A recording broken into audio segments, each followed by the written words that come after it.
Phoebe, do you have control? Okay, go ahead to the next one then. So thank you. I'm Dana Gillette, as he mentioned, with Erdman Anthony. I was the design engineer on this project, and Phoebe Cuevas was the construction engineer, and then our client was Terrence Bailey. So he leads the cause here. The project's located in Singer Island.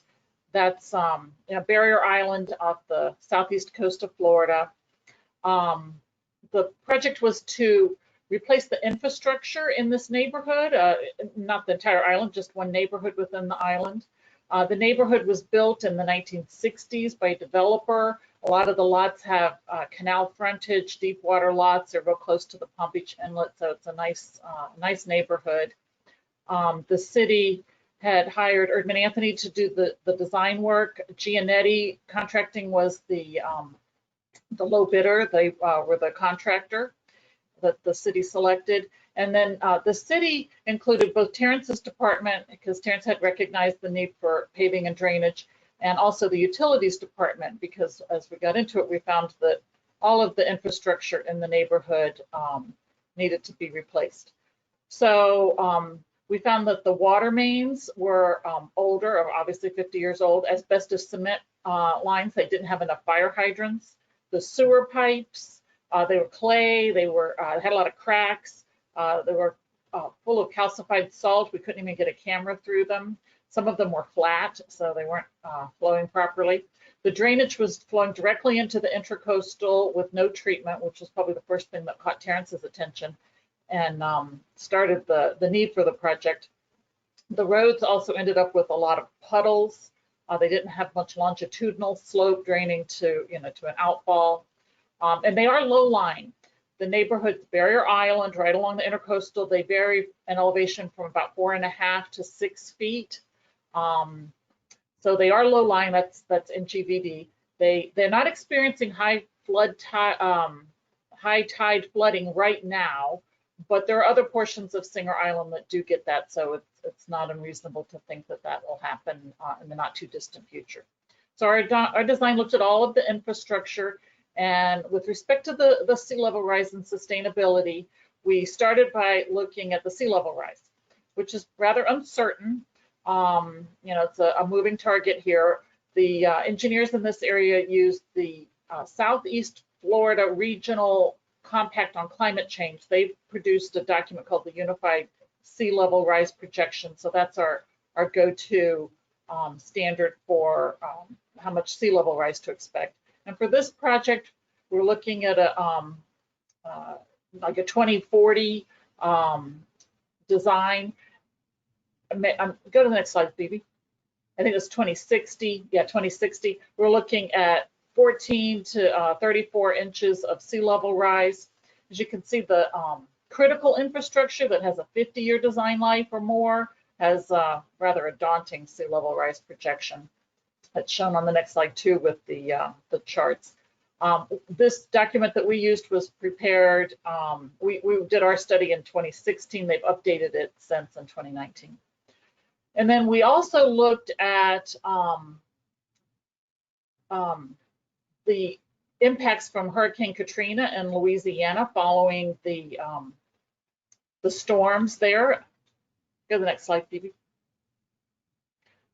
So we looked at the cross sections, the different sections between asphalt and concrete. The asphalt with the addition of the subgrade, even though the asphalt's then ends up being quite a bit thicker than concrete, we put the concrete right on a stabilized subgrade. So that 7 inches of thinner section helps to buy quite a lot of sea level rise also. And then on the next slide shows one of the 2 studies we were looking at from post-Hurricane Katrina research. AASHTO had assembled a committee to compare the performance of asphalt and concrete pavements if they were submerged. And they found that regardless of how long they were submerged, the asphalt pavement suffered a loss of strength that was equivalent to about 2 inches of asphalt. And then on the next slide, there was some research done by the Louisiana Transportation Research Center. They found pretty much the same thing, 2 inches of strength of loss from submerged asphalt. They even found that if it was a thinner section, which we would probably have in a a smaller neighborhood street like this, that the loss was even greater. So, looking at the pros and cons of should we use asphalt, should we use concrete? We know there's a higher additional cost, but we expected a lot less maintenance going down the road, fewer potholes and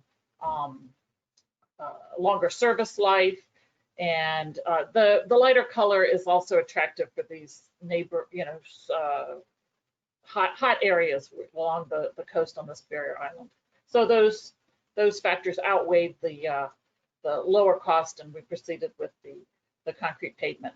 We also did some public involvement meetings where we presented this to the neighborhood community to make sure that they were, in favor of the switch from asphalt to concrete. So as we prepared the design section, we worked with Rafael Jimenez with CEMEX. We did work with industry to help us with the pavement design section. Used ACI 325 specification for local streets and roads. The cross section had one lane in each direction, and we did add a valley gutter on each side of the road. That was not in the roadway before. It had roadside swales with puddles. So we developed a section that had 5 inches of unreinforced concrete with 4,000 PSI, and we had a 7-inch thick section at the edges where there would be joints. We came up with 2 options for the contractor because of this valley gutter. One option was they could pour the valley gutter separately and dowel it into the pavement section. So we had a thicker pavement section there at the edge to accept that dowel. And the other one was to pour it monolithically and pour the valley gutter all together with the roadway. So as I mentioned, I was the design engineer. I'll now turn over to Phoebe to tell you about how the construction process went. All right, I'm Phoebe. I was the construction manager for the Singer Island project. I worked with the city of Riviera Beach and Giannetti Contracting Corps to complete the project. Giannetti started the project by installing all underground utilities. They started with installation of 6-inch PVC water mains, fire hydrants, and all of the water-related utilities. And also then they followed up with the 6-inch to 8-inch PVC sewer mains. Then they followed installation of the drainage system, which was mostly HDPE.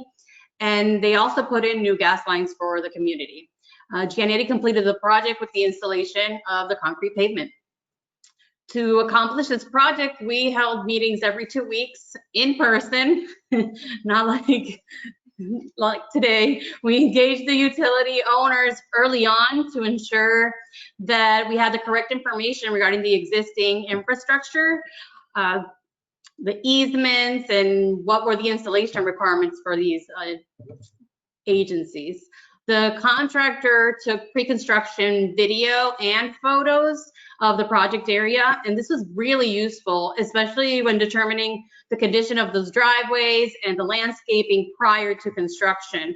The contractor was very diligent with putting out resident notices and trying to address the residents' concerns as soon as possible in the field before having our meetings, just to keep up and make them happy. We kept an issue log to address the requests from those residents. We assigned priorities, and we had the contractor address them accordingly. Finally, the contractor also followed the SWIP and performed turbidity tests of the dewatering system, which the outlet was to the intracoastal, which is a really important water body near this neighborhood. So let's see a few pictures. Here you can see the contractor placed the turbidity barrier at the outlet to the intracoastal. They also installed silt fence and filter fabric on the existing and then the new catch basins that they were building as well. To further improve water quality, we also had exfiltration trenches installed in the new drainage system. And let's see. Not clicking. Did I? Okay, there we go. To begin pavement installation, the contractor installed the curb with dowels on one side of the road to act like as a form for one side of the lane. Only one lane was poured at a time to allow resident accessibility. It's a pretty small road, and there's a lot of houses here, and a lot of them were dead ends. So they wanted to maintain access for those residents, so they poured only one lane at a time. So, and they would work along like 3 or 4 residences at a time, so they wouldn't have to affect too many people. See, here is a clip where you can see the machine that was used to install the 7.5-inch deep valley gutter. The concrete is placed on the belts. It falls into that receiving bucket, which is vibrating all of the material, and then it's formed, and the form curve is slowly placed on the established like X, Y, and Z coordinates. So this machine is very precise, and as you can see here, at the same time, the machine is prepping the sub base prior to placing that formed curve, so that to make sure that it's at the correct elevation. It's a pretty neat machine. I think there we go. Next slide. I'm trying to go to the next slide. Let's see.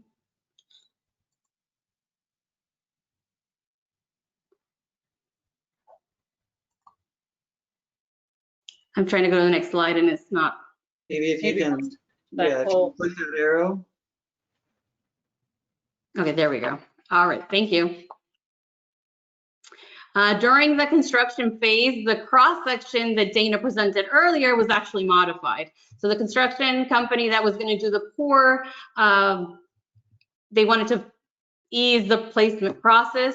So the pavement ended up being 7 inches deep at the edges adjacent to those curbs, and is 6 inches at the center with dowels placed at every 30 inches. In this picture, you can see the truck placing the concrete, and a crew member is vibrating the mix. And once ready, they're going to use that roller that you see there to smooth out the surface and make sure that it's a nice, cleaner finish.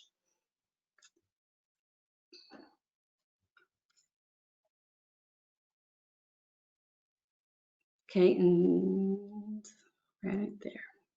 In this clip, the crew is scraping off the excess material and vibrating the freshly placed concrete to get rid of any air pockets.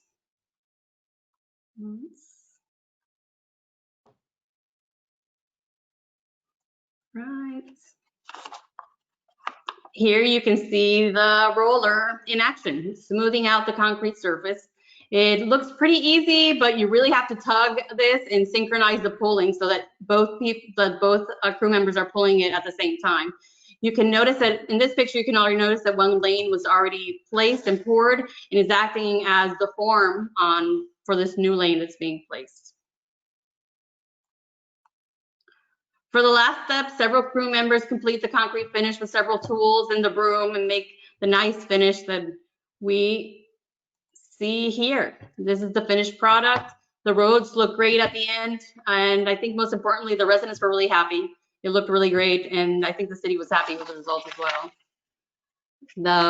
And then some information. The project started in March of 2018. That's when they got out there and broke ground. The substantial completion was a little over a year in March of 2019, and final completion was in April at 418 days. The bid was approximately $8.6 million, and the city approved that bid with a 10% contingency. At the end of the project, it was finished with $8.8 million, which was a 2.2% over that initial bid, which is pretty good. So we were within the approved amount. It was a nice, fun project. Beautiful days out there.